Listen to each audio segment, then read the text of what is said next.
नमस्कार. सखी सह्याद्रीमध्ये मी रूपलक्ष्मी चौगुले शिंदे आपल्या सगळ्यांचं मनापासून स्वागत करते. मंडळी, सायबर क्राईम आणि सायबर लॉ या विषयावर मागील अनेक भागापासून आपण जेव्हा चर्चा करत आहोत, ही चर्चा करत असताना एक गोष्ट प्रकर्षाने जाणवली आणि ती म्हणजे या सायबर क्षेत्रामध्ये वावरत असताना किंवा संगणकाचा सातत्याने वापर करणाऱ्या मंडळीला कायद्याचं, सायबर कायद्याचं ज्ञान असणं अत्यंत आवश्यक आहे. आपण जेव्हा संगणक युगामध्ये वावरत आहोत तेव्हा आपल्या पुढच्या पिढीला या संगणकाच्या कायद्यासंदर्भामधली माहिती करून देणं ही आमची परम जबाबदारी आहे किंवा कर्तव्य आहे असंच म्हणावं लागेल. आणि हाच विचार डोळ्यापुढे ठेवून आम्ही मागील अनेक भागांपासून या बाबतीमध्ये किंवा संगणकाच्या बाबतीमध्ये घडणाऱ्या वेगवेगळ्या गुन्ह्यांच्या संदर्भामधली आपल्याला माहिती देत आहोत. कायद्यामध्ये काय याची शिक्षा आहे या बाबतीत आपल्याला अवगत करत आहोत. याच भागामध्ये पुढे जाऊन आज आपण एक अत्यंत महत्त्वाचा विषय हातात घेतलेला आहे आणि तो म्हणजे हॅकिंग. आजचा आपला विषय आहे हॅकिंग. हे गुन्हे कसे घडतात, कायदा आणि सुरक्षा या बाबतीत काय सांगतं याविषयी आज आपल्याला माहिती घ्यायची आहे. अत्यंत महत्त्वाचा, संगणकाच्या बाबतीतला अत्यंत महत्त्वाचा हा गुन्हा आहे. महत्त्वाचा म्हणण्यापेक्षा गंभीर असं मी त्याला म्हणेन, कारण आज ह्याचं प्रमाण खूप वाढलेलं आपल्याला दिसून येतं. याविषयी माहिती देण्यासाठी आपले तज्ज्ञ ॲडव्होकेट प्रशांत माळी यांना आपण आमंत्रित केलेलं आहे. ॲडव्होकेट प्रशांत माळी हे सायबर क्राईम आणि सायबर कायदा तज्ज्ञ आहेत. भारतातले ते नामवंत तज्ज्ञ आहेत आणि भारत आणि भारताबाहेरच्या वृत्तपत्रातनं त्यांनी या विषयाच्या संदर्भात नेहमीच लिखाण केलेलं आहे. त्यांच्याकडनं या महत्त्वाच्या विषयावर अधिक माहिती घेणार आहोत. तेव्हा कार्यक्रमाला सुरुवात करते. सर, सखी सह्याद्रीमध्ये मी मनापासून आपलं स्वागत करते. आजचा जो विषय आहे हॅकिंग, हा जो गुन्हा आहे, याचं वाढत चाललेलं प्रमाण आणि याचं गांभीर्य लक्षात घेता हा अत्यंत महत्त्वाचा भाग आहे ज्याच्यावर चर्चा करणं अत्यंत आवश्यक आहे. म्हणून सर, सुरुवातीलाच असं विचारावं असं वाटतं, कारण काय आहे, संगणकाच्या बाबतीतले जे काही निरनिराळे शब्द आहेत, हे शब्द आम्ही जेव्हा ऐकतो तेव्हा त्याचा मूळ अर्थच आम्हाला मुळात माहिती नसतो. त्यामुळे सुरुवातीला असं विचारावं असं वाटतं की हॅकिंग म्हणजे काय आणि मराठीत हॅकिंगला काय म्हणतात? बघा, मराठीत तशी हॅकिंगची व्याख्या करता येणार नाही आपल्याला, ती कठीण होऊन जाईल. कारण हॅकिंग या शब्दाचं एक्झॅक्ट मी माझ्या मराठी पुस्तकात पण हॅकिंग हा शब्द लिहिलेला आहे. पण आपण जसं आधी घरफोडी म्हणायचो की घर फोडून आत गेलात आणि तुम्ही त्या घरात प्रवेश मिळवलात, तसंच ह्याला आपण कम्प्युटर फोडी असा ह्याच्या जवळीक शब्द असू शकतो किंवा तुमचा वेब सर्व्हर फोडी. म्हणजे त्या कम्प्युटरच्या माध्यमाला तुम्ही त्याच्या सिक्युरिटीला पार करून तुम्ही आत गेलात आणि म्हणजे त्याला हॅकिंग असं आपण म्हणू शकतो. अच्छा, मग सर ह्या हॅकिंगची कायद्याच्या दृष्टिकोनातून काय परिभाषा होऊ शकते? बघा, आता हॅकिंग हे आपल्या माहिती व तंत्रज्ञान कायद्यात 2000 ह्याच्यामध्ये क्लिअर याचं डेफिनेशन होतं. पण जेव्हा माहिती व तंत्रज्ञान कायद्यात 2008 हे जेव्हा अंमलात आलं, ह्याचं अमेंडमेंट झालं, तेव्हा हॅकिंगचं डेफिनेशन त्यातनं काढून टाकण्यात आलं. पण आज घडीला section 43A read with section 66 याच्यामध्ये आपल्याला काही रेफरन्स मिळतो. आणि हा जो रेफरन्स आहे, हा रेफरन्स म्हणतो की anybody who accesses or secures access to any computer or communication device. ह्याचा सोपा अर्थ असा होतो की जर कोणी तुमच्या संगणकाला ॲक्सेस मिळवला, म्हणजे त्याच्यावर ताबा मिळवला किंवा तुमच्या मोबाईलवर फक्त ताबा मिळवला, त्यांनी तुमच्या मोबाईलच्या आतमध्ये प्रवेश नाही केलाय किंवा संगणकाच्या आत प्रवेश नाही केलाय, तरी ह्याला आपण कायद्याच्या परिभाषेत हॅकिंग असे म्हणतो. परवानगीशिवाय त्या ओनरच्या असं आपण म्हणू शकतो. इथे परवानगीशिवाय आणि तुमच्या मनात काहीतरी मलाईस असायला पाहिजे, म्हणजे दुष्कृत्य करण्याची भावना आहे तुमच्या मनामध्ये, म्हणजे हेतू काहीतरी वाईट आहे आणि हा वाईट हेतू ठेवून जर तुम्ही एखाद्याचा संगणक किंवा मोबाईल यावर कब्जा करण्याचा प्रयत्न केला तर त्याला हॅकिंग असं म्हणतात, असं साधारणतः आपण प्रेक्षकांना सांगू शकतो. सर अगदी बरोबर आहे. सर भारतामध्ये म्हणजे असं आम्ही अनेक वृत्तपत्रातनं ऐकतो किंवा चॅनल्समधनं आम्ही सध्या हे ऐकतो आहोत की भारतामध्ये आज हॅकिंगचा जो गुन्हा घडतोय त्याचं प्रमाण खूप मोठ्या प्रमाणात वाढत चाललेलं आहे. काय आपल्याला रेशो सांगता येईल सर? बघा, आताच नुकताच आलेला आहे आपल्याकडे नॅशनल क्राईम रेकॉर्ड ब्युरोचा स्टॅटिस्टिक्स. तर त्याच्यामध्ये जी गुन्ह्याची वाढ झाली आहे ती जवळजवळ 200 ते 300 पटीने वाढ झालेली आहे हॅकिंगच्या गुन्ह्यामध्ये. मी असं रेंज का देतो, कारण आपल्याकडे जो कन्व्हर्शन ऑफ FIR असतं, म्हणजे जे कंप्लेंट स्टेजपासून FIR स्टेजमध्ये भरपूर वेळा हे गुन्हे होत नाही, त्याच्यामुळे गुन्ह्यांची वाढ प्रचंड प्रमाणात झालेली आहे. आणि भारतामध्ये आणि महाराष्ट्र त्याच्यामध्ये नंबर 1 स्थानकावरती आहे, म्हणजे सायबर क्राईम नंबरमध्ये पूर्ण भारतामध्ये महाराष्ट्र स्टेट हे नंबर 1 क्रमांकावर आहे. ही आजची स्थिती आहे आपल्याकडे. खरं आहे सर. परवाच अगदी वृत्तवाहिन्यांमधनं आम्ही हे ऐकलंय की महाराष्ट्रामध्ये क्राईम वाढलेला आहे आणि त्याच्यामध्ये सायबर क्राईमचं जे प्रमाण आहे ते खूप चिंताजनक असं आहे, असं आढळून आलेलं आहे. सर, ह्या सगळ्या विषयी आपण चर्चा करतोय, मनामध्ये मुख्य प्रश्न असा येतो की नेमका ह्या हॅकिंगच्या माध्यमातून कोणकोणत्या प्रकारचे गुन्हे ही गुन्हेगार मंडळी घडवून आणतात असं आपल्याला वाटतं? बघा, हॅकिंग म्हणजे मी तुमच्या कम्प्युटरला ॲक्सेस मिळवला किंवा तुमच्या कम्प्युटरच्या आतमध्ये शिरकाव करण्यापर्यंत जी आपली स्टेज आहे त्याला आपण हॅकिंग असं म्हणतो. पण हॅकिंग केल्यानंतर काय, म्हणजे थोडक्यात सामान्य वर्गांना सांगताना घरफोडी म्हणजे मी दरवाजा तोडून आत गेलो इथपर्यंतच घरफोडी होते. मग घरफोडी केल्यानंतर काय, म्हणजे हॅकिंग केल्यानंतर काय, तर बाकीचे गुन्हे चालू होतात. म्हणजे आपल्याला विविध गुन्हे करता येतात. मी आतमध्ये तुमच्या घरफोडी करून आत आल्यावर काय करू शकतो, तुमचं सोनं चोरी करू शकतो. तसं मी तुमचा कम्प्युटर फोडून आत आलो तर मी काय करू शकतो, मी तुमचा डेटा चोरी करू शकतो. मी अजून तुमच्या घरात येऊन काय करू शकतो, तर तोडफोड करू शकतो. तसंच मी हॅकिंग करून तुमच्या कम्प्युटरमध्ये शिरकाव झाला किंवा तुमच्या सर्व्हरमध्ये शिरकाव झाला तर मी तुमचा डेटा डिलीट करू शकतो, तुमचे प्रोग्राम्स डिलीट करू शकतो किंवा त्याच्यामध्ये एक व्हायरस इम्प्लांट करू शकतो. जसं मी तुमच्या घरात काही किडे किंवा साप सोडू शकतो, तसंच इकडे मी व्हायरस इम्प्लांट करू शकतो तुमच्या ह्याच्यामध्ये.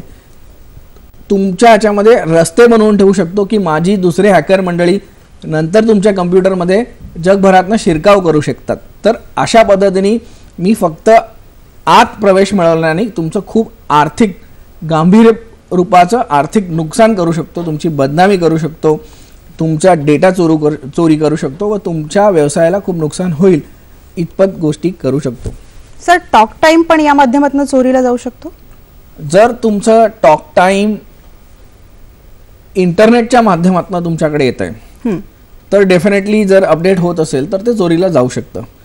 आपल्याकडे काय होतं की आपलं जे टॉक टाईम असतं त्याचा जो टॉक टाईमची जी एंट्री असते ती आपल्या मोबाईलमध्ये आलेली असते, त्याच्यामुळे आपल्याकडे ते जरा स्कीम बाहेर जसं आहे तसं होऊ शकत नाही. पण जर कोणी तुमच्या मोबाईल ऑपरेटरच्या कम्प्युटर हॅक केला आणि त्याला जर तुमचं टॉक टाईमपर्यंत जर तो पोचला, त्या सर्व्हरमध्ये त्या एंट्रीपर्यंत जर तो पोचला तर तो एकाच माणसाचा नाही तर खूप माणसांचं टॉक टाईम जे आहे, समजा तुमच्याकडे आता 500 रुपयाचं टॉक टाईम आहे तर तो तुम्हाला 100 रुपयाचा ठेवून 400 रुपयाचं दुसऱ्या अकाउंटमध्ये तो ट्रान्सफर करू शकतो किंवा स्वतःच्या अकाउंटला ट्रान्सफर करू शकतो. अशी चोरी डेफिनेटली होऊ शकते आपल्याकडे. अगदी बरोबर आहे सर. त्यामुळेच या विषयाकडे जर आपण गांभीर्याने बघत आहोत, आपल्याला प्रेक्षकांकडनं काय प्रश्न आलाय जरा तो आधी घेऊयात.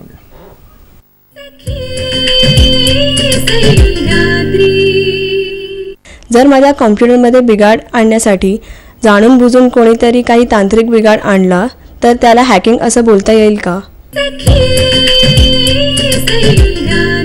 म्हणजे या सखीने जाणीवपूर्वक बिघाड, तांत्रिक बिघाड आणला, तिथेच तिने त्याचं बऱ्यापैकी उत्तर दिलेलं आहे. सर, आपण काय म्हणू शकतो तिला?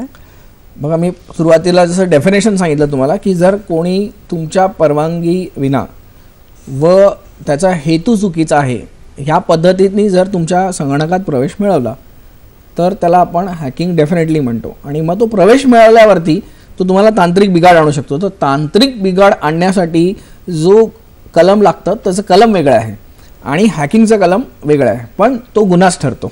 खरी गोष्ट आहे सर. आता गुन्हा ठरतो असं जर जेव्हा तुम्ही म्हणालेला आहात तेव्हा नेमका हा गुन्हा कसा ठरतो आणि कायद्यामध्ये त्याला काय शिक्षा आहे ही आम्हाला सुरुवातीला जाणून घ्यायचं आहे. बघा, हॅकिंग हा जो गुन्हा आहे हा आपल्याकडे section 43A read with section 66 तर लागू होतो. 3 वर्षापर्यंतची सजा किंवा 5 लाखापर्यंतचा दंड किंवा दोन्ही तुम्हाला होऊ शकतात. हे झाला तुमचा ही जी शिक्षा आहे आणि ही जी कलमं मी सांगितली ही माहिती व तंत्रज्ञान कायदा 2000 खाली सांगितली.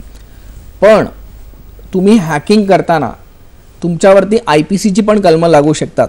तुम्ही जर तुमच्या एम्प्लॉई असताना म्हणजे कोणाकडे काम करत असताना तुम्ही जर असं काही कराल आणि त्याच्यामध्ये त्या माध्यमातून जर चीटिंग होत असेल तर तुमच्या याच्यावरती क्रिमिनल ब्रीच ऑफ ट्रस्ट 408 लागू शकतं.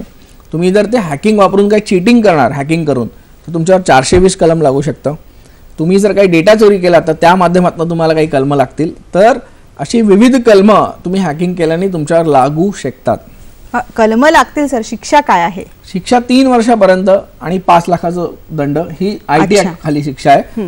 पण जर तुम्ही IPCचा कुठला मोठा तुमच्या कलम लागला तर 7 वर्षापर्यंतची शिक्षा पण तुमच्यावर होऊ शकते. म्हणजे गुन्ह्याचं स्वरूप कसं आहे त्यावरती शिक्षा अवलंबून आहे आणि तो गुन्हा सिद्ध झाला पाहिजे ही एक त्याच्या पाठीमागची मोठी अट आहे. सर मला पुढे जाऊन असं म्हणायचं आहे की थोडासा आपण जरा वेगळा विचार केला की हॅकिंग हा गुन्हा आहे तर जे प्रोफेशनल मंडळी हॅकिंग घडवून आणतात, जे हॅकर्स आहेत ते जे हॅकिंग घडवून आणतात आणि अज्ञानामुळे मुलांकडनं काही गुन्हा घडला तर ह्यातलं आपण बायफर्गेशन कसं करू शकतो सर?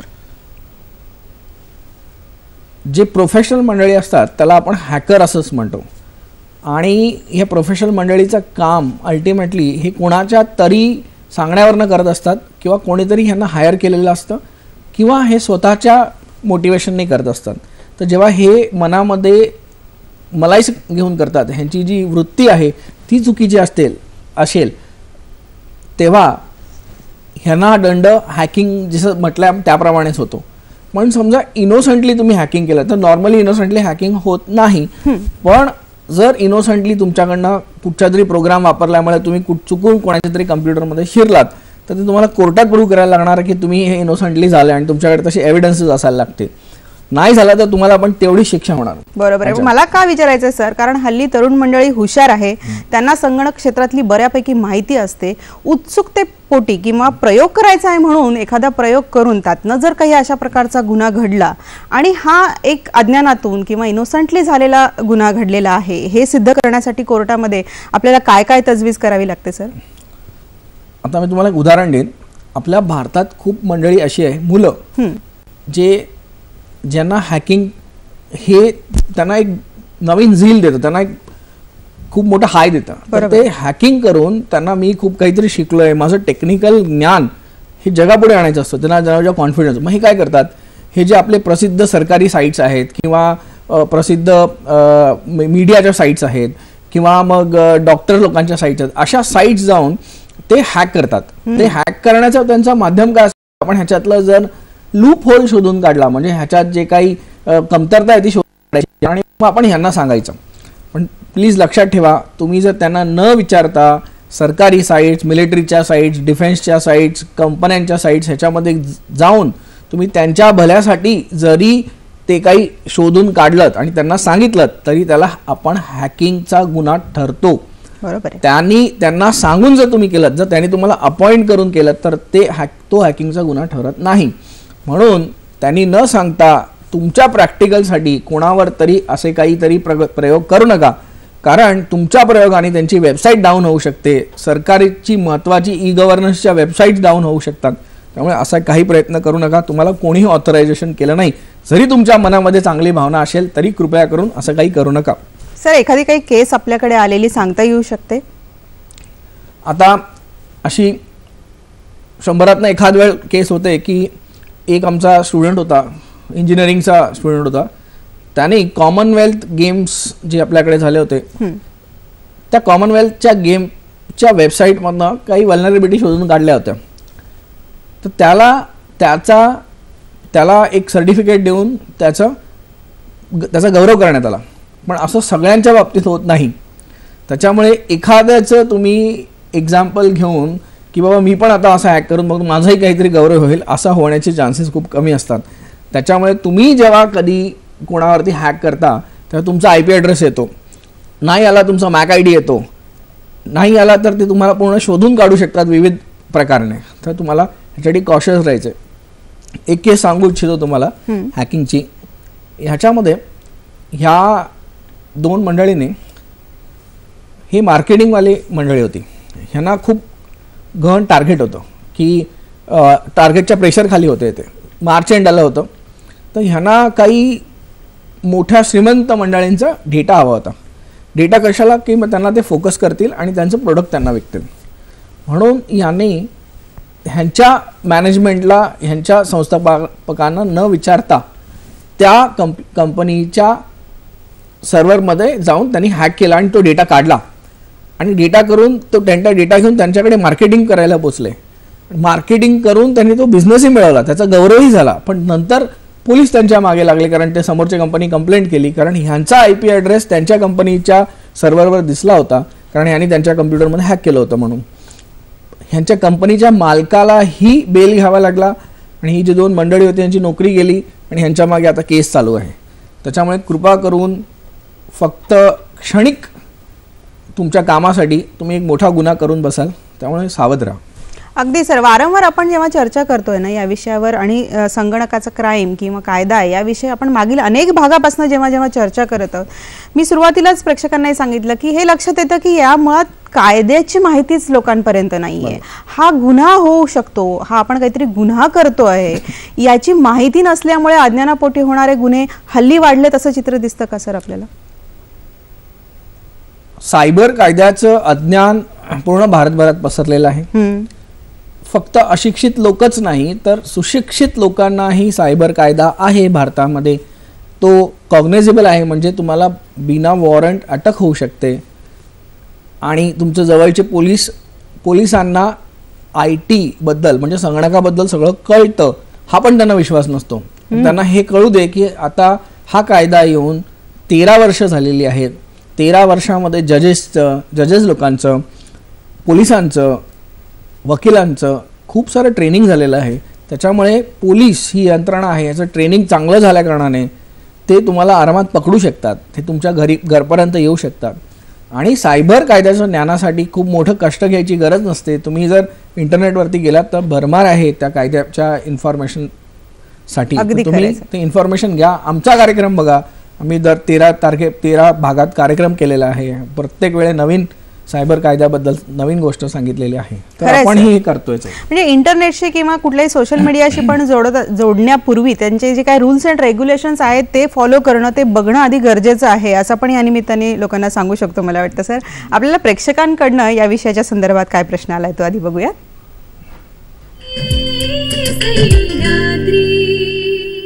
माझा प्रश्न असा आहे की ऑनलाईन बँकिंग फ्रॉड करण्यासाठी बँकेच्या कम्प्युटर सिस्टीममध्ये काही तफरातफर केली तर तो हॅकिंग हा गुन्हा असेल का?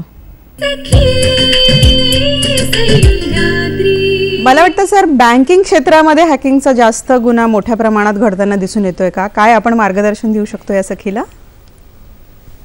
जिकडे पैसे मिळतात तिकडे सायबर क्रिमिनल्स जास्त असणार. खरंय, ते तुमच्या डिफेमेशनसाठी कमी, पण जिथे तुम्हाला त्यांना जास्त पैसे मिळतील, धनाचा वर्षाव होईल. का इकडे ही मंडळी वळते? कारण अनॉनिमिटी आहे. इकडे मी तिकडे अमेरिकेत बसून किंवा नायजेरियात बसून इथल्या भारतातल्या माणसांना लुटू शकतो आणि इथली कायद्याची जी आपली हरकत असते ती खूप हळू होते. हे त्यांचा व्यवस्थित अभ्यास असतो. त्याच्यामुळे हे गुन्हे आपल्याकडे वाढलेत प्रचंड क्रमांकाने. आणि ही जो प्रश्न हिने विचारला या सखीने की जर तुम्ही बँकेच्या ह्याच्यात जर काय अफरातफर केली तर तो हॅकिंग होऊ शकतो का? तुम्ही बँकेच्या तुमच्या अकाउंट व्यतिरिक्त तुम्ही कुठेही कोणाच्याही अकाउंटमध्ये शिरकाव केलात तर ते हॅकिंग ठरू शकतं. तुमच्या ऑफिसमध्ये जर कोणाचं अकाउंट उघडं असेल आणि एक कुतूहल म्हणून तुम्ही जर जाऊन त्याच्यामध्ये खोटा पासवर्ड किंवा खरा पासवर्ड टाकून त्याच्या अकाउंटमध्ये बॅलन्स किती आहे चेक करण्याचा प्रयत्न केलात तरी ते हॅकिंग ठरते. सर, मग असा मनात प्रश्न येतो की नेमका आमचा कम्प्युटर हॅक झालाय हे आम्हाला संगणकाच्याच माध्यमातून काही हिंट्स मिळतात का सर? तुमचा कम्प्युटर हॅक झालाय हे तुम्हाला तुमचं अँटीव्हायरस खूप वेळा सांगू शकतं. बरं. दुसरं, तुमचा फायरवॉल तुमच्याकडे जर इन्स्टॉल, खूप लोकांच्याकडे फायरवॉल असतो पण तो डिसेबल्ड असतो, तो तुम्ही इनेबल करायला पाहिजे. त्याच्या माध्यमातून तुम्हाला कळू शकतं. जर तुमच्याकडे IDS नावाचं सॉफ्टवेअर असेल, इंट्रुशन डिटेक्शन सिस्टम, त्याच्या माध्यमातून तुम्हाला कळू शकतं. किंवा चौथा, जर तुम्ही तुमचे सेन्सेस सगळे वापरून कम्प्युटर वापरत असाल तर तुम्हाला जे संगणकामध्ये होणारे नेहमीप्रमाणे जो चालतो आणि त्याच्यापेक्षा जर काही वेगळे बदल आहेत काही तुम्हाला असं संकेत मिळत असतील तर तुम्हाला त्या माध्यमातून कळू शकतो की संगणक स्लो झालाय किंवा तुमचा जे इंटरनेटचं जे जर तुम्ही बँडविड्थ बघितलीत जाऊन राईट क्लिक करून इंटरनेटच्या आयकॉनवरती तर तुम्हाला ती बँडविड्थमध्ये अपलोडचा जो डेटा असतो त्याची फ्रिक्वेन्सी वाढलेली दिसते. म्हणजे कोणीतरी रिमोटली तुमच्याकडनं डेटा ओढतोय, तुम्ही नाही देत. तुम्ही कधी अपलोड करता जेव्हा तुम्ही काही फाईल अटॅचमेंट करता तेव्हाच फक्त तुमचा डेटा वर जात असतो, नाहीतर तुमचा नेहमी डेटा कायम डाउनलोड होत असतो तुमच्याकडे. तर अपलोडची जी सीमा असते, अपलोडचं जे आपलं बँडविड्थ असतं ते खूप कमी असतं.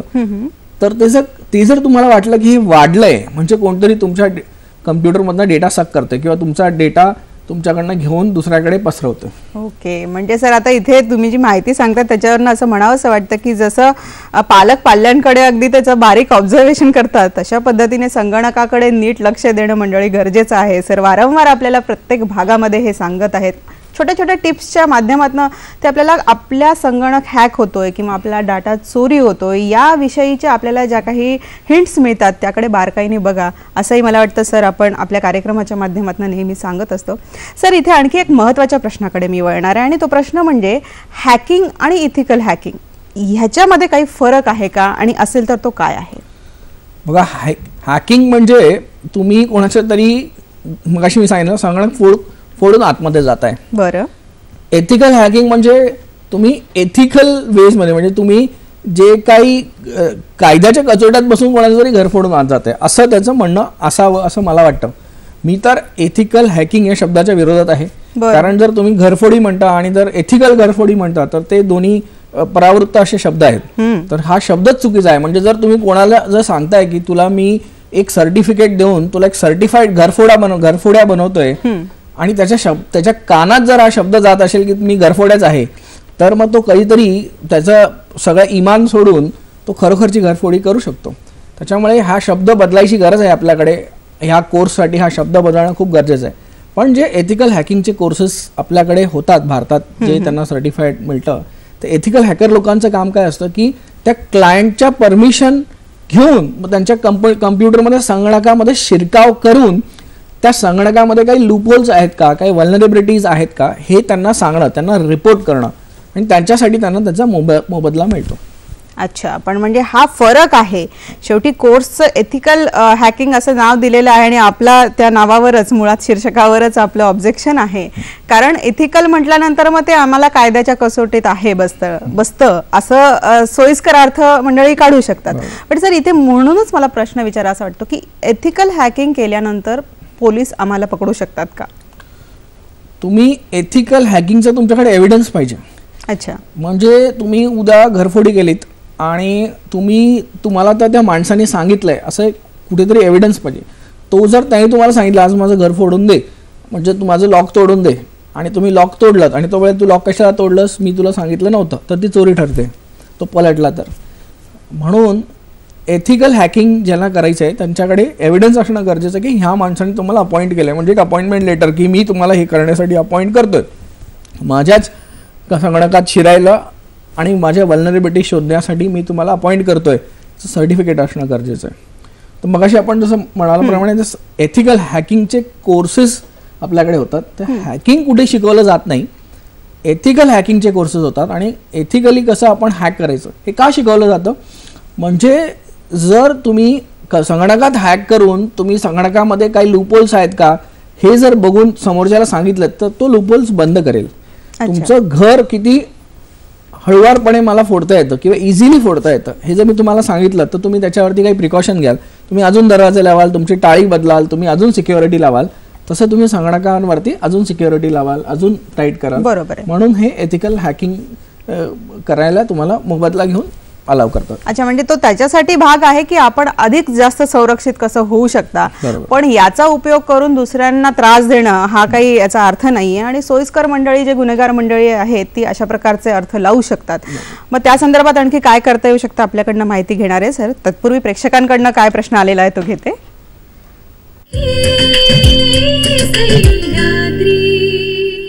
माझ्या मैत्रिणीने माझ्या परवानगीशिवाय माझ्या कम्प्युटरला हात लावला आणि माझा ईमेल ओपन केला तर हे हॅकिंग आहे का? तरुण मंडळींमध्ये हा प्रकार हल्ली खूप चाललेला दिसतो सर. एकमेकांचे कम्प्युटर्स ओपन करणे, पासवर्ड एकमेकांना देणे, पुरवणे, माहिती असणे, हा प्रकारातनं हे असे गुन्हे घडताना दिसून येत आहेत का? जो हे प्रश्न विचारला की मला न विचारता माझ्या ईमेलमध्ये शिरकाव करून तिने ईमेल चेक करणं, बरोबर. आज जर तुम्ही समाजात बघितलात तर नवरा त्याच्या बायकोचं किंवा बायको तिच्या नवऱ्याचं, गर्लफ्रेंड बॉयफ्रेंडचं, हे कायम एकमेकांच्या ह्याच्यावर असलेला अविश्वास, ह्याच्यामुळे सारखे फोन चेक करणं, त्यांचा ईमेल चेक करत राहणं हे आपल्याकडे वाढलं आहे. आणि हे ईमेल्समध्ये काहीतरी गांभीर्यपूर्ण जुने ईमेल मिळणं किंवा व्हॉट्सॲपमधनं काहीतरी डेटा शोधून काढणं, ह्याच्यामुळे लोकांची घरं मोडत आहेत चक्क. मागच्या एपिसोडमध्ये आपण याच्यावर बोललो होतो सर. तर हा जो ईमेल, दुसऱ्याचा ईमेलमध्ये शिरकाव करून त्याचा ईमेल चेक करणं, हा IT ॲक्टच्या हिशोबाने हॅकिंग आहे. आणि section 43A read with section 66 म्हणजे 3 वर्षापर्यंतची सजा आणि 5 लाखापर्यंतचा दंड तुम्हाला होऊ शकतो. म्हणजे कृपया करून कोणाच्या मोबाईलमध्ये शिरकाव करू नका किंवा कोणाच्या ईमेलमध्ये शिरकाव करू नका त्याला न विचारता. बरोबर आहे, तो गुन्हा ठरू शकतो. त्यामुळे विशेषतः कॉलेज गोईंग मुलं असतील, शाळेत जाणारी मुलं असतील, कारण सर पुन्हा त्याच मुद्द्यावर आपण येतो की कायद्याचं अज्ञान, माहिती नाहीये की हा आपण गुन्हा करतोय. कारण सर्रास आज सगळं अवेलेबल आहे मुलांना, फ्री आहे. तुम्ही शाळा कॉलेजमध्ये बाहेर जाताना तुमच्या हातात मोबाईल आहे आणि त्याच्यावर इंटरनेट आहे, सगळं आहे. त्यामुळे हे सगळे कृत्य अगदी सहजगत्या घडून येत आहेत. आणि ह्या अज्ञानापोटी सर गुन्हा देखील दाखल होऊ शकत नाही असं आपल्याला वाटतं का? म्हणजे माझ्यावर काहीतरी अन्याय झालेला आहे आणि कायद्याअंतर्गत मला न्याय मिळू शकतो याचीच माहिती नाही असं पण वाटतं का? कायद्याची माहिती नाही आहे हे कधी आपल्या भारतामध्ये एक्सक्यूज होऊ शकत नाही. तुम्ही ज्ञानाने करा, अज्ञानाने करा, तुमच्यावर गुन्हा दाखल होऊ शकतो. तुम्हाला प्रिकॉशन्स घेणं खूप गरजेचं आहे ह्याच्यावरती. तो किती मोठा होणार, म्हणजे अज्ञानापोटी तुम्ही कोणाला तरी गाडी तुम्हाला गाडी चालवता येत नाही म्हणून कोणाला तरी जाऊन गाडी ठोकलीत तुम्ही, तुमच्यावर गुन्हा दाखल होणार नाही का? तुमच्यावर होईल, गुन्हा दाखल होणार. त्याच्यामुळे ज्ञान अर्जित करून तुम्ही गाडी चालवा. तुम्हाला कोणी सांगितलं आहे की गाडी तुम्ही आधीच चालवा म्हणून? तसंच तुम्ही कम्प्युटर संगणकातील जर गुन्हे अज्ञानापोटी केलेत, हे तुमचं काही डिफेन्स असू शकत नाही. खरं आहे. आणि आपल्यावर अन्याय झालेला आहे किंवा आपल्यासोबत कोणीतरी अन्याय केलेला आहे याची माहिती मिळवण्यासाठी देखील कायद्याचं ज्ञान असणं आवश्यक आहे मला वाटतं. म्हणजेच आपण गुन्हा दाखल करू शकतो. कारण कुठे जायचं, कुठे तक्रार करायची, कुठे दाद मागायची, या गोष्टींच्या ज्ञानासाठी सुद्धा कायद्याचं ज्ञान असणं आवश्यक आहे असं वाटतं. सर, आपण इथिकल हॅकिंग विषयी जी चर्चा करत होतो त्यामध्ये एक प्रश्न आपला राहून गेला आणि तो असा आहे की इथिकल हॅकिंगवर पोलिसांची नजर असते का सर? आपल्या भारतामध्ये तर असं होत नाही, पण परदेशात, अमेरिकेत हे जे काही एथिकल हॅकर्स वगैरे ही जी मंडळी आहे ह्यांच्याकडे कटाक्ष आणि पोलिसांचं लक्ष असणं खूप गरजेचं आहे. मी तर भारत सरकारला पण या माध्यमातून अपील करीन की आपल्याकडे ह्या एथिकल हॅकर्स लोकांचं डेटाबेस असणं गरजेचं आहे. आपल्याला हे दोन्ही पद्धतीने वापरता येईल. जेव्हा भारताला ह्यांची गरज लागेल खरोखर चांगल्या मंडळींची, त्यांना आपण आपल्या भारताच्या संरक्षणासाठी वापरू शकतो, सायबर सुरक्षेसाठी वापरू शकतो. आणि कधी काही गुन्हा घडला तर आपल्याला हे इकडे तिकडे आपण जे पोलीस मंडळी जे अंधारात शोधत फिरत असतात त्यांच्याकडे एक लिमिटेड ऑडियन्स पण राहील की सुरुवात ह्यांच्याकडनं आपल्याला करता येईल, ह्यांच्याकडनं आपल्याला चांगले लीड्स मिळू शकतात. त्याच्यामुळे मुंबई पोलीस, महाराष्ट्र पोलिसांनी तरी आपण हे सुरू करू शकतो की ह्या एथिकल हॅकर्सची जी लिस्ट आहे, जे कोर्स करून आलेले आहेत, जे पास झालेले आहेत किंवा ज्यांनी ट्रेनिंग घेतलेलं आहे, ह्यांचा एक डेटाबेस आपल्याकडे असणं खूपच गरजेचं झालेलं आहे. बरोबर आहे सर. मागे एक बातमी वाचली होती सर की CBIने पुण्यातनं एका प्रोफेशनल हॅकरला पकडलेलं आहे म्हणून. तर तो एक प्रोफेशनल हॅकर होता का आणि पुढे त्या केसचं काय झालं सर? पुण्यामध्ये CBIने हे एक ग्लोबल नेटवर्क चाललं होतं, हॅकिंगचं क्रॅकडाऊन चाललं होतं. FBI कडनं काही लीड झाले होते अमेरिकेतनं. त्यांच्या टिपवरती CBIने पुण्यामध्ये एका मुलाला उचललं होतं. आणि त्याला उचलण्याचं कारणच हे होतं की त्याचं जे प्रोफेशन होतं तो पेड हॅकर होता. म्हणजे त्याला कोणीतरी पैसे देऊन हॅकिंगची कामं करून घ्यायचं, हॅकिंगची कामं करून घेण्यात यायची त्याच्यामध्ये. आणि कदाचित तो इंटरनॅशनल ते कार्टेल असतं त्याच्यामध्ये पण त्याचा सहभाग होता असं त्यांना शक होता त्याच्यामध्ये. तर ती केस अजून चालू आहे. त्याच्यावरती आधी पण काहीतरी केस झाली होती हॅकिंगच्या ह्याच्यामधनं. मी तेच म्हणालो की आपल्याकडे हा जो डेटाबेस आहे हॅकर्स लोकांचा किंवा एक तर एथिकल हॅकर्सचा, दुसरा कोणावरती हॅकिंगचे गुन्हे चालू आहेत पूर्ण भारतभरामध्ये, ह्यांचा डेटाबेस असणं. कारण हॅकिंग हा बेलेबल ऑफेन्स आहे. ह्यांना एक 2 ते 5 दिवसामध्ये बेल मिळतो. अच्छा. बेल मिळाला ह्यांच्याकडे की हे मग मोकाट असतात, कारण ह्यांना अनुभव झालेला असतो त्याचा पण, की पोलीस कसे वागतात, कायद्याची सिस्टम कशी चालते, ह्यांना कॉन्फिडन्स झालेला असतो की आम्हाला बेल मिळू शकतो म्हणून. खरंय. तर आपल्या कायद्यात पण बदल करणं खूप गरजेचं आहे, की पहिला जर ऑफेन्स केला तर तो बेलेबल असला तर चालेल, पण दुसरा ऑफेन्स केला तर तो नॉन बेलेबल करणं खूप गरजेचं आहे. कारण हे हॅकर ही जी मंडळी एक तर हुशार असते, त्यांना फक्त कायद्याची भीती असते, आणि त्यांनी जर एकदा दोनदा गुन्हे करून ते कायद्याच्या कचोट्यात पोलिसांच्या हातून एकदा ते ट्रेन होऊन आले की ते सर्वात डेंजर गुन्हेगार आज घडीला आपल्या भारताला नडणारे होऊ शकतात. अगदी खरंय सर, खूप महत्त्वपूर्ण माहिती आहे आणि कायद्याच्या या पळवाटा त्यांना माहिती असतात आणि त्यामुळे आणखी जास्त गुन्हे करण्यासाठी ही मंडळी प्रवृत्त होतात. या सगळ्या आपल्या माहितीच्या मध्ये आपण थोडीशी एक छोटीशी विश्रांती घेणार आहोत आणि विश्रांतीनंतर पुन्हा भेटणार आहोत.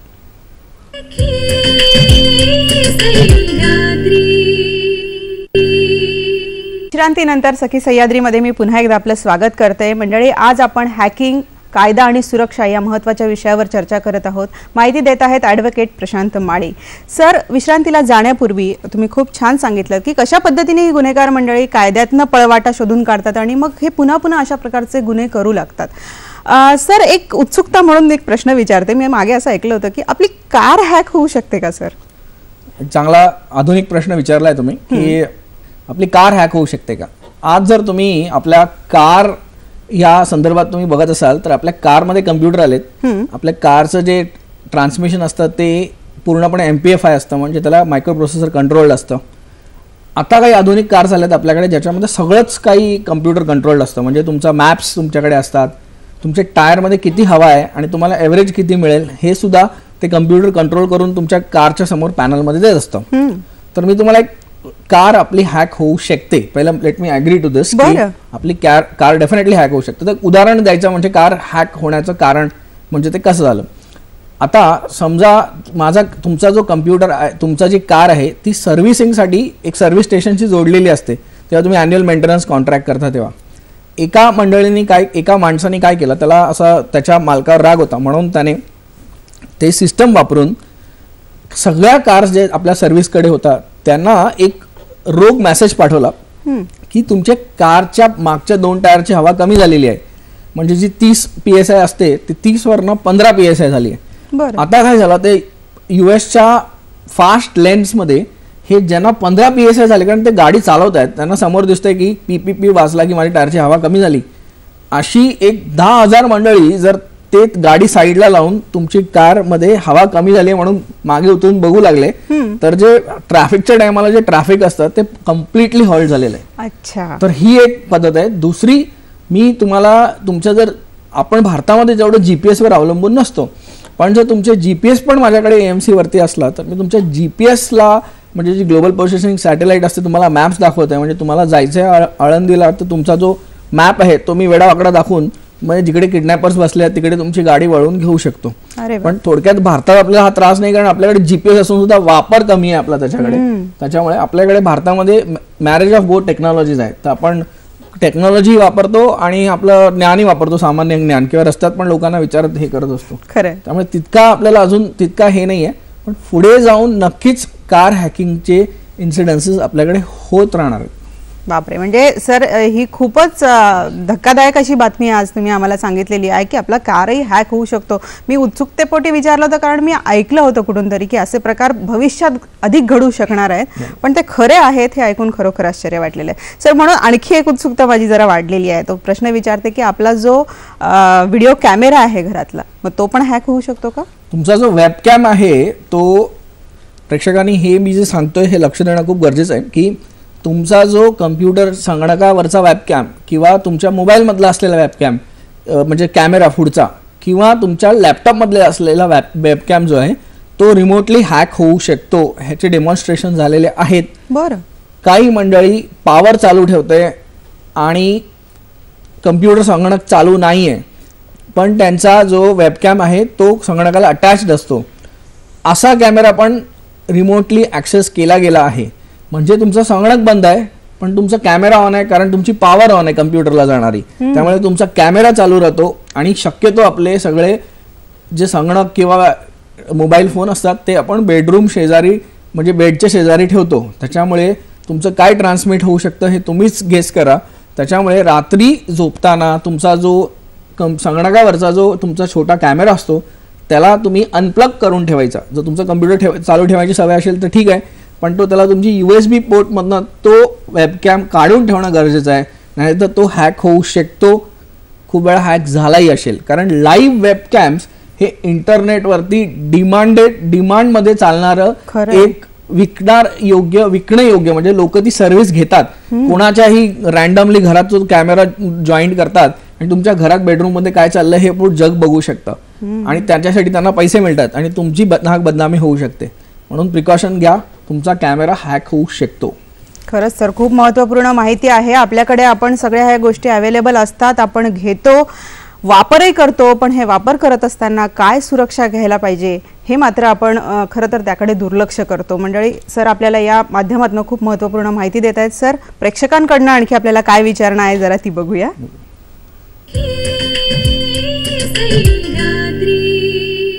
माझा असा प्रश्न आहे, आपल्याकडे हॅकिंगसाठी कोणते स्पेसिफिक ट्रेनिंग दिले जाते का, आणि जर दिले जात असेल तर त्याला काही कायदेशीर मान्यता आहे का? चांगला प्रश्न विचारला की हॅकिंगसाठी आपल्याकडे ट्रेनिंग दिले जाते का. आपल्यासाठी हॅकिंगसाठी ट्रेनिंग दिले जाते, पण ते कायद्याच्या कचोट्यात बसत नाही, उघड्यावर त्याला ट्रेनिंग दिलं जात नाही. तर ते पीअर टू पीअर ट्रेनिंग असतं. एक माणूस 4 माणसांना ट्रेन करतोय, किंवा जो एक सोफिस्टिकेटेड हॅकर असतो तो काहीतरी ॲडव्हान्स जास्त पैसे घेऊन लोकांचे क्लास घेतोय वगैरे असं चालतं. ह्याची कायद्यात मान्यता बिलकुल नाही आहे. आपल्याकडे हॅकिंगचे कोर्सेस बँड आहेत, हॅकिंगवरती पुस्तकं पण बँड आहेत भारतामध्ये, जर नाव हॅकिंग असेल तर. पण म्हणून त्याच्या पुढे एथिकल हॅकिंग हे नाव वापरून, म्हणजे एथिकल सर्टिफाईड एथिकल हॅकर असा हा जो प्रोग्राम आहे, सर्टिफाईड एथिकल हॅकिंग जो प्रोग्राम आहे EC काउन्सिलचा, तो भारतात ढळलेला चाललेला आहे. लोकांचं त्याच्या मागे भरपूर क्रेज आहे. ओके, तर म्हणून मी मगाशी सांगितलं की जे काही आपल्याला कंप्लायन्स करणं पोलिसांचा किंवा सरकारचा त्याच्या मागे गरजेचं आहे. सर, एक आपण तज्ज्ञ म्हणून यामध्ये काय माहिती देऊ शकता किंवा काय सांगू शकता की अशा प्रकारचं नुसतं एथिकल हे नाव वापरलं तर आपण हॅकिंग हे जे दुसऱ्यांना देत असू तर काय भविष्यामध्ये याच्यासाठी काय प्रिकॉशन घ्यायला हवी सर, असं वाटतं आपल्याला? एथिकल हॅकिंग म्हणजे तुम्ही एथिक्स वापरून करणारा हॅकिंग असा त्याचा अर्थ आहे. माझं असं स्पष्ट म्हणणं आहे की ह्यांना जर आपण सर्टिफाईड सायबर सिक्युरिटी प्रोफेशनल, भारताला खूप कोटी लोकांची म्हणजे सायबर सिक्युरिटी लोकांची गरज आहे, तर जर आपण सर्टिफाईड सायबर सिक्युरिटी प्रोफेशनल असं ह्या कोर्सला नाव दिलं तर सायबर सिक्युरिटीमध्ये असलेली जी आपली दारुण अनुभव कमी असणारे माणसांचा जो आपल्याकडे मोठा तक्ता आहे तो भरून निघेल. दुसरा, ह्यांची मानसिकता या प्रोफेशनकडे बघण्याचा बदल होऊन जाईल. लोकांची ह्यांच्याकडे बघण्याची मानसिकता म्हणजे काहीतरी कुतूहलाने बघतात की अरे तू हॅकिंगचा कोर्स केलाय की ह्याच्याकडे बघायला लागतात. आणि त्याला हॅकिंगचा कोर्स केलाय म्हणजे त्याला काहीतरी कृत्यासाठी वापरायचं आपण ह्याला. म्हणजे जसं आपल्याकडे टाळं बनवणारा असतो, टाळ्याची चावी बनवणारा असतो, त्याला खूप लोक एकदम दुष्कृत्यासाठी वापरावं असं पण त्यांच्या मनात असतं की ह्याला घेऊन जाऊन आपण कोणाची तरी चावी उघडून घ्यावी. तसंच हाही प्रकार असतं. मग काय करतात लोक की बाबा ह्या बाईच्या ईमेलमध्ये शिरून मला हिचा पासवर्ड दे, मग ह्या बाईच्या ईमेलमध्ये शिरून मला तू हिचे मेल्स काढून दे, तू हिच्यावर ऑब्झर्व कर, त्याच्यावर ऑब्झर्व कर, कामधंद्यात ऑब्झर्व कर. हे सगळं ह्यांच्याकडनं कामापेक्षा दुष्कृत्य जास्त करून घेण्यात येतात. झटपट सगळं मिळवणं, प्राप्त करणं, या मला वाटतं ह्याच्या पाठीमागे दडलेली ही जी काही सुप्त भावना आहे सर, यामधनं ह्या प्रकारच्या दुष्कृत्यांना ही लोक बळी पडत असावीत. कारण ज्ञान आहे, अफाट असं हे ज्ञान आहे आणि त्या ज्ञानाचा ही मंडळी असा चुकीचा उपयोग करून घेताना दिसून येतात. सर, ह्या मंडळींचा तर विचार आपण केलाच आहे, पण आमच्यासारख्या सर्वसामान्य मंडळींनी जसं आपण आता वेबकॅम विषयी सांगितलं, कार विषयी सांगितलं, खूप महत्त्वपूर्ण ही सगळी माहिती होती, तर त्यालाच पुढे जाऊन मला असं म्हणायचं की मुळात आमचा ह्या संगणकामध्ये आमचा हॅक होऊ नये, आम्ही ह्या गुन्ह्यापासून आमचं सुरक्षितता आम्ही कशा पद्धतीने करून घेऊ शकतो? तुमचा संगणक हॅक होणार नाही याची 100% शाश्वती कोणालाही देता येत नाही. अच्छा, नासाचे पण कम्प्युटर हॅक होतात, पेंटागॉनचे पण कम्प्युटर हॅक होतात, तर हॅकिंग होणारच नाही अशी तुम्हाला शाश्वती कोणच देऊ शकत नाही. पण हॅकिंग नाही व्हावं, आरामात नाही व्हावं म्हणून तुम्ही खूप सारे प्रिकॉशन्स घेऊ शकता. तुमचा अँटीव्हायरस नेहमी तुम्ही अपडेट करत जा, तुमचा फायरवॉल नेहमी तुम्ही अपडेट करत जा, तुम्हाला जर कोणी मेल्स पाठवत असेल, ईमेल्स पाठवत असतील, निनावी ईमेल्स असतील किंवा अनोळखी ईमेल्स येत असतील तुमच्याकडे, तर ते तुम्ही न बघताच न उघडताच ते तुम्ही डिलीट करून टाका. सर, जंक ईमेल किंवा अगदी जुने ईमेल पण उघडू नये असं म्हटलं तर बरोबर आहे का? बरोबर. तर तुम्ही जुने ईमेल्स तर तुम्ही उघडायचेच नसतात. स्पॅममध्ये जाऊन चेक केलं तरी उगीच स्पॅम बघू नका की आपल्या ओळखीचं दिसतंय म्हणून. तुम्हाला जर तुमच्याकडे सीडीज तुम्ही कुठून घेऊन येतात, ते उगीच सीडीज लावून त्या फ्री मिळालेल्या सीडीज इकडे तिकडे लावून तुम्ही आपला संगणक व्याप्त करू नका. तिसरी गोष्ट म्हणजे तुमचा मोबाईल आहे ज्याच्यामध्ये तुमचं आजकाल सगळे डिटेल्स असतात, डेटा असतो, हा कुठल्याही अनोळखी माणसाच्या हातात देऊ नका.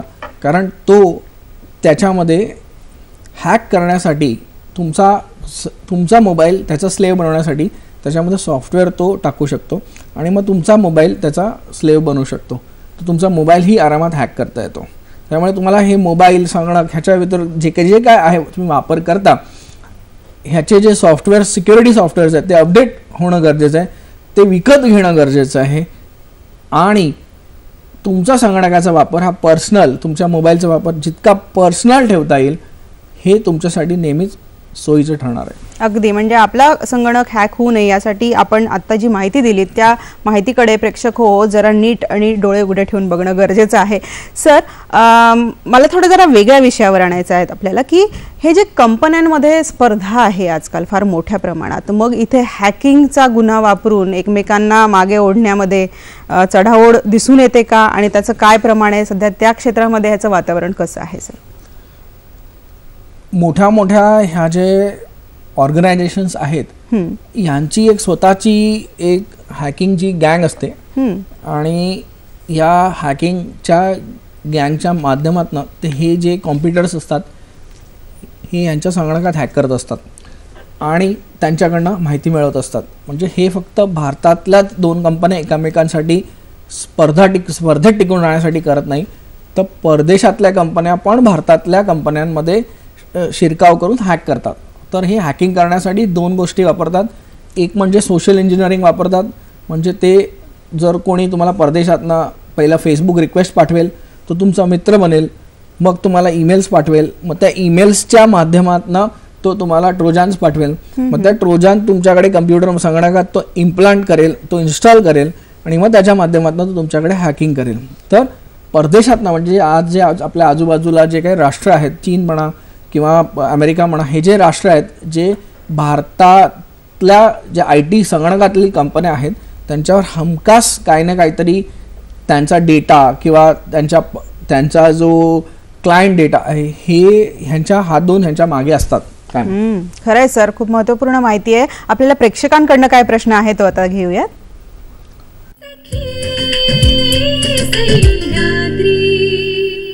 मला एक सरांना प्रश्न विचारायचा आहे की माझा मोबाईल हॅक होऊ शकतो का? दुसऱ्याच्या मोबाईलवर ॲक्सेस मिळवण्यासाठी त्याचा पासवर्ड गेस करणे आणि ॲक्सेस मिळवणे हे हॅकिंग गुन्हा आहे का? सर, महत्त्वाचे प्रश्न आहेत, कारण मोबाईल आज हातामध्ये आहे आणि आपण जेव्हा कार आणि वेबकॅम सारख्या गोष्टी सांगितलेल्या आहेत, तर मग मोबाईल पण आपला हॅक होऊ शकतो का? काय सांगाल याविषयी? तुमचा हा मोबाईल जर तुम्ही कोणाच्या हातून तुमच्या हातात घेतलात फक्त, म्हणजे हा तुमचा मोबाईल नाही आहे, त्याला न विचारता तुम्ही फक्त तुमच्या हातात घेतात. त्या सखीने आपला प्रश्न विचारला होता की तुम्ही जर याचा पासवर्ड गेस केलात तर कायद्याच्या हिशोबाने मी म्हणेन की जर तुम्ही तो मोबाईल तुमच्या हातात घेतलात, कारण डेफिनेशन काय म्हणतं, anyone who secures access or accesses any computer or communication device, म्हणजे एनीबडी हू सिक्युअर्स ॲक्सेस. तुम्ही जर फक्त मोबाईल हातात घेतलात तर you have secured an access. तुम्ही त्या मोबाईलमध्ये आत जाण्यासाठी तुमचा ॲक्सेस सिक्युअर केला आहे. म्हणजे तुम्ही जर ह्याच्यावरती टाईप केलं तर नक्कीच ते हॅकिंग आहे. पण जर तुम्ही फक्त त्याच्यामध्ये तो हातात घेतलात तरी तो आपल्या कायद्याच्या इंटरप्रिटेशनच्या हिशोबाने ते डेफिनेटली हॅकिंग ठरतं आहे. तर तुमचा मोबाईल तर डेफिनेटली हॅक होऊ शकतो. मोबाईल तो कोणीतरी हातात घेतला तरी त्याची जी वृत्ती आहे ती हॅक करण्याची असू शकते.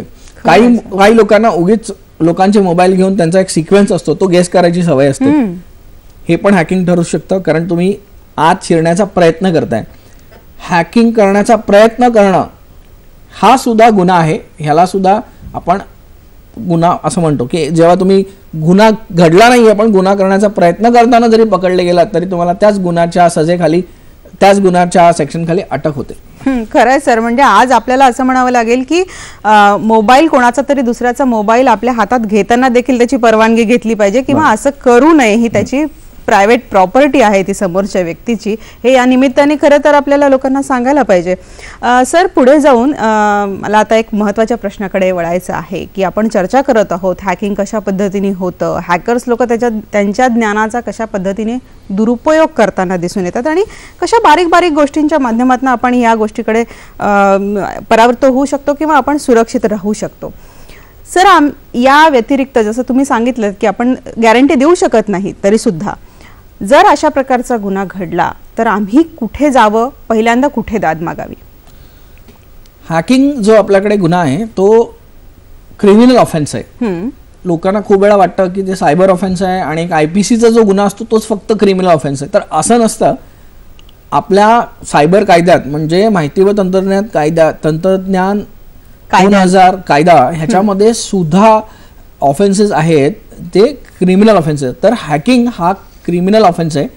ह्याच्यासाठी तुम्ही तुमच्यावर जर तुम्हाला असं कळलं की माझा मोबाईल हॅक झाला आहे, माझा पासवर्ड हॅक झाला आहे, माझा संगणक हॅक झाला आहे, माझं ईमेल हॅक झालं आहे, अशा काही तुम्हाला जर तुमच्याकडे एक्झाम्पल्स असतील तर तुम्ही कृपया करून तुमच्याकडे 2 ऑप्शन्स आहेत. एक, तुम्ही जवळच्या पोलीस स्टेशनमध्ये जाऊन कंप्लेंट नोंदवू शकता. दुसरी, जर तुम्ही शहरात राहताय तुम्ही सायबर सेलमध्ये जाऊन तुमच्या कंप्लेंट नोंदवू शकता. मुंबईसारख्या शहरात राहताय तर तुम्हाला सायबर पोलीस स्टेशन आहे BKC बँड्रा येथे, तिकडे जाऊन तुम्ही तुमची कंप्लेंट नोंदवू शकता. 3 वर्षापर्यंतची सजा, 5 लाखापर्यंतचा दंड किंवा दोन्ही ह्याचं प्रावधान आहे. व जर IPCचे गुन्हे लागले तर अजून शिक्षा होऊ शकते आणि हा कॉग्निझेबल ऑफेन्स आहे.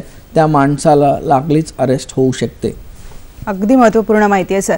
पण म्हणून माझ्या मनामध्ये एक प्रश्न आता असा आलेला आहे की पोलीस यंत्रणा स्वतःहून ह्या हॅकिंगवर लक्ष ठेवतात का सर? नजर असते का त्यांची? आता कोण कुठे हॅकिंग करते हे सगळंच पोलिसांना कळणं जरा डिफिकल्ट आहे. पण पोलिसांची एक वेगवेगळी यंत्रणा असते ज्याच्यामध्ये काही लोकांवरती ते ऑब्झर्व करत असतात व जर त्यांना असं काही कळलं तर ते प्रिव्हेंटिव्ह डिटेन्शन वगैरे पण करतात की त्यांना असं कळलं की हा नुसतं हॅकिंग करूनच पैसे मिळवतोय आणि असे काही गुन्हे घडत असतील तर त्यांना ते प्रिव्हेंटिव्ह डिटेन्शन म्हणून करू शकतात. आणि आता हे हॅकर्सचं प्रमाण वाढल्यामुळे पोलीस याच्याबद्दल अवेअर झाले आहेत. फक्त गुंड लोकांनाच ऑब्झर्व करणं आणि हॅकर लोकांना ऑब्झर्व न करणं जी प्रवृत्ती हळूहळू बदलत जाईल, ह्यांची बदलत गेली पाहिजे आणि ते कालांतराने होत जाईल. अगदी खरं आहे सर. आपल्याला प्रेक्षकांकडनं काय प्रश्न आहे तो आता आपण बघूयात.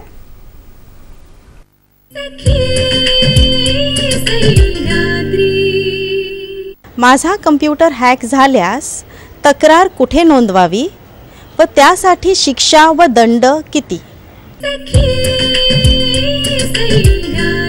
नेमका काय गुन्हा आहे, त्याच्यासाठी कुठे तक्रार करावी आणि त्याच्यासाठी शिक्षेत काय प्राविधान आहे, हे सगळं आपण जे मगासपासून या विषयावर माहिती देत आहोत तोच त्या सखीच्या मनातला प्रश्न आहे. तिला त्याचं उत्तर बऱ्यापैकी मिळालं असेल असं आपण समजू शकतो. सर एक थोडी उत्सुकता यामध्ये अशी आलेली आहे मनामध्ये की जे डिजिटल सही करतात सर तो पण हॅकिंगचाच प्रकार होऊ शकतो का? जर तुम्ही कोणाचं डिजिटल सिग्नेचर आपल्याकडे आणलं आणि तो त्याला न सांगता आणलं तर त्याच्यासाठी एक वेगळा गुन्हा आहे आणि त्याच्या संगणकात शिरून जर तो आणला तर नक्कीच पहिले तुम्ही हॅकिंग करता. म्हणजे जे आपल्याकडे मी माझ्या पुस्तकात 27 प्रकारचे गुन्हे लिहिले आहेत तर ते गुन्हे करण्याची जी पहिली स्टेप असते ते खूप वेळ हॅकिंग असते. म्हणजे तुम्ही कोणातरी संगणकात शिरलाय किंवा त्याचा पासवर्ड गेस करून तुम्ही आतमध्ये गेलाय तर ते जे पहिली स्टेप असते ती हॅकिंग ठरते. त्यामुळे डिजिटल सिग्नेचर कुठून मिळणार तुम्हाला तर त्याचा ईमेलमधनं जाऊन PFX फाईल घेणं किंवा त्याच्या संगणकात जाऊन ती तुमच्या पेनड्राईव्हवर कॉपी करून घेणं PFX फाईल, तर त्याने तो गुन्हा डेफिनेटली ठरतो आणि हॅकिंगचे जे सेक्शन्स आहेत ते तुमच्यावर लागू होतात. अगदी खरं आहे सर. पण मगासपासून आपण चर्चा करत असताना असं वाटतं सर सारखं की हा हॅकिंगचा गुन्हा लहान मुलं करतात का? आपलं काय निरीक्षण आहे या बाबतीमध्ये? बघा, हे जे हॅकिंग आहे हे लहान मुलांमध्ये भरपूर क्रेज झालेलं आहे. आपण मध्ये एका कार्यक्रमात पण सांगितलं होतं की ही लहान मुलं रात्रभर त्यांच्या संगणकावर बसतात. आणि मी तुम्हाला केस सांगेन, माझ्याकडे एक केस आली होती हा 9वीतला मुलगा होता. हा 9वीतला मुलगा एका संगणकावर बसला होता आणि तो काहीतरी बघत होता, असा एक टिपिकल चष्मा लावलेला आणि बरमुडा घातलेला माझ्यासमोर बसलेला. तर मी त्याला कुतूहलापोटी त्याच्या बाजूला गेलो आणि त्याला विचारलं, काय करतोयस म्हणा तू? तो म्हणे, मी माझं शाळेतला सर्व्हर हॅक करतोय. कशाला? तर म्हणे, माझा आता रिझल्ट लागणार आहे 3 दिवसांनी, तर मला तो रिझल्ट आधीच बघायचा आहे. उत्सुकतेपोटी. तर मी त्याला म्हणालो, ठीक आहे, मला करून दाखव तू. मी त्याजवळ 20-25 मिनिटात बसलो. तर तो 9वीतला मुलगा त्या शाळेतल्या संगणकात शिरला आणि त्यांनी मला त्याची मार्क दाखवले आणि तो पास झाला होता. तो आनंदी होता. त्याची एक मैत्रीण नापास झाली होती. तो मला म्हणाला, मी हिचे मार्क बदलून दाखवू का तुम्हाला? आणि मी परत कुतूहलापोटी सांगितलं, हो दाखव. तर त्या माणसाने मला, त्या मुलाने, लहान मुलाने मला ते मार्क बदलून दाखवले. आणि मी ही जवळजवळ 4-5 वर्ष जुनी गोष्ट सांगतोय तुम्हाला. आज शाळेतली मुलं काय करत असतील हे तुम्ही विचार करा. आता माझं कुतूहल वाढलं आणि मी त्या मुलाला पुढे जाऊन विचारलं, बाबा मग तुला जीवनात करायचं काय पुढे? तर तो म्हणाला, मला स्विस बँक लुटायची आहे.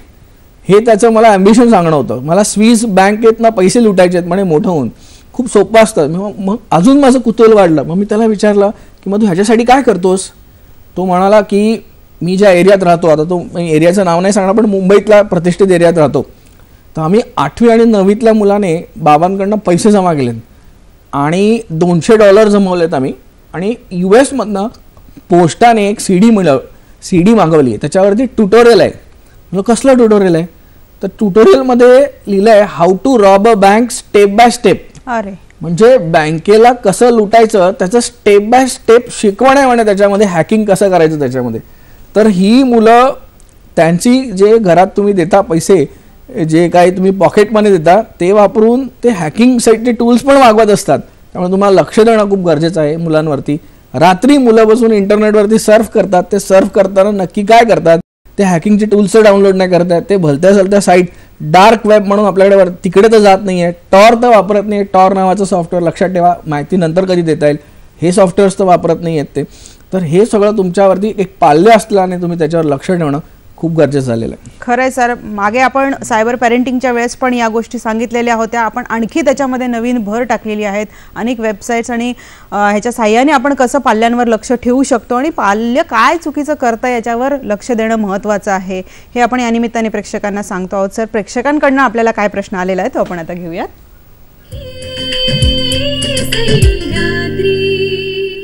माझा हा प्रश्न आहे की परदेशातून माझा इथला कम्प्युटर हॅक होऊ शकतो का? वेबसाईट हॅक न होण्यासाठी काय काळजी घेतली पाहिजे?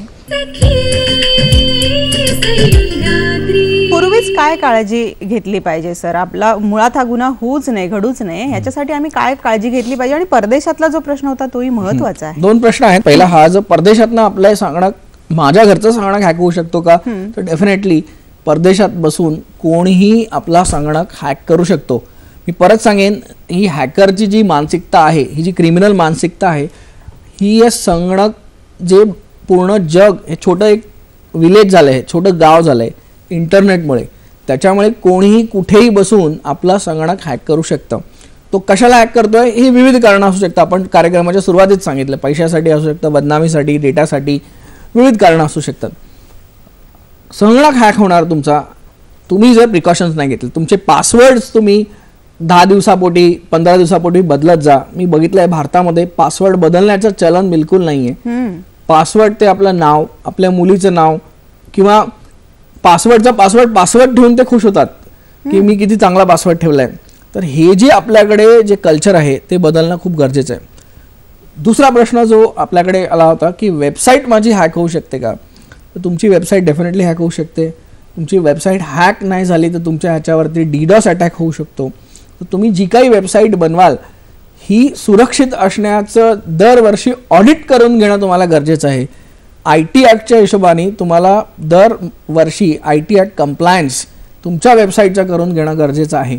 जर तो कंप्लायन्स नसेल, म्हणजे तुम्ही जर रिझनेबल सिक्युरिटी प्रॅक्टिसेस फॉलो नसेल करत सेक्शन 43A मध्ये म्हटल्याप्रमाणे, तर तुम्हीही, तुमच्यावर जर हॅकिंग झालं आणि त्याच्यातनं जर डेटा चोरीला गेला तर तुम्हीही तितकेच जिम्मेदार आहात. उदाहरण देतो, तुमच्या बँकेतनं समजा हॅकर लोकांनी त्याच्यावर अटॅक केला आणि त्याच्यातनं डेटा गेला, तर तुम्ही बँकेला पण तितकंच जबाबदार मानता येईल, कारण त्यांनी रिझनेबल सिक्युरिटी प्रॅक्टिसेस केल्या नव्हत्या. त्यांनी जी त्यांची बांधणी होती ती कायद्याप्रमाणे कायद्याच्या सचोट्यात केली नसल्या कारणाने, त्यांचा ग्रॉस नेग्लिजन्स झाला असल्या कारणाने आपल्याला त्याच्यावरती क्रिमिनल केस पण करता येते आणि त्यांच्याकडनं नुकसान भरपाई आपल्याला घेता येते. अगदी खरं आहे सर. ह्या माहितीवर अधिक आपण बोलणार आहोत, चर्चा करणार आहोत. तत्पूर्वी प्रेक्षकांकडनं काय प्रश्न आलेला आहे तो घेते आधी.